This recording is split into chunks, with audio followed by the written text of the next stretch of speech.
r sine theta equals 3. Let's have a look at this one then. Let's look at the first quadrant. We'll go around from 0 to 2 pi. So let's start off at 0 and go around to 2 pi and see what we get. Well, in this quadrant, we can just draw a radius here, typifying to represent r, and we can put an angle here, theta. R sine theta will be this height here, won't it? So whenever we go along this quadrant here, as theta varies, r sine theta, this height, must always be 3. So that generates this line here. And we go in that direction along the line, don't we, as theta goes around from 0 to pi over 2. So that's that part of the line. Then when we go from around here, say, let's go another example in the second quadrant. Here's r again. Theta this time comes around to here, and that's theta. But using the property of the associated acute angle alpha, r sine theta is positive, and it just has the value sine alpha, doesn't it? So again, it's this height here, and we know it must equal 3. R sine theta must equal 3. And that's what we've got here, because that equals r sine alpha, which is 3. Alpha being the associated acute angle. So as we go from pi over 2, oops, I need to draw a straight line properly here. Sorry about that. Let's just get rid of those and that, and I'll try and draw a straight line. Like so. And that was as it varies, wasn't it? Along this way.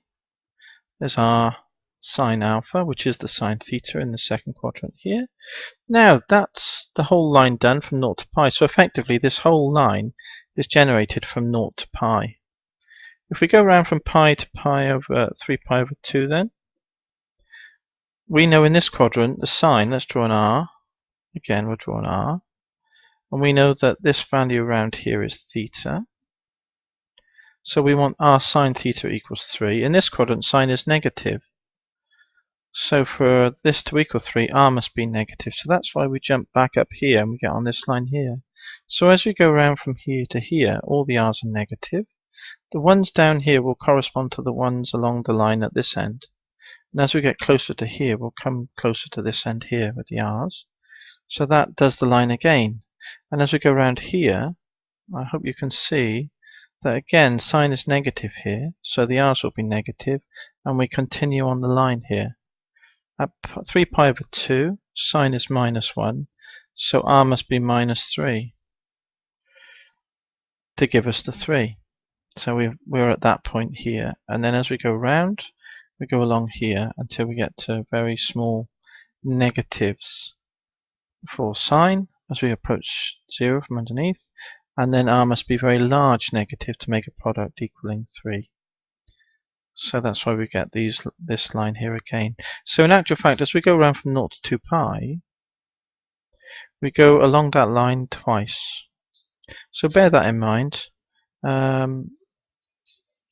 in this problem. So we only needed to go from 0 to pi to generate the line once. Also, using the Cartesian coordinates, we know that y equals r sine theta. So we can use that property to just write the line y equals 3 in terms of Cartesian coordinates. So there's the formula as well. So that's the plot then. Let's just check it in our plotter. I've already typed in r sine theta equals 3 here. And I'm going to do 0 to pi just to illustrate it for you before we do 0 to 2 pi, because it's the same plot. So if we plot that then, 0 to pi, you'll see that it's not a very good plotter here in this instance, but it does show the entire line, horizontal line. If we just increase that to 2 pi then,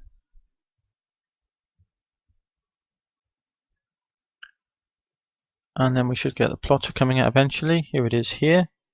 And I'll just show you the pi over 2 to pi if you want to just show you that it's the left hand side. Pi over 2. Remember what we said about that one? Round to pi, that would be the left hand side of the line, won't it? Just for illustrative purposes.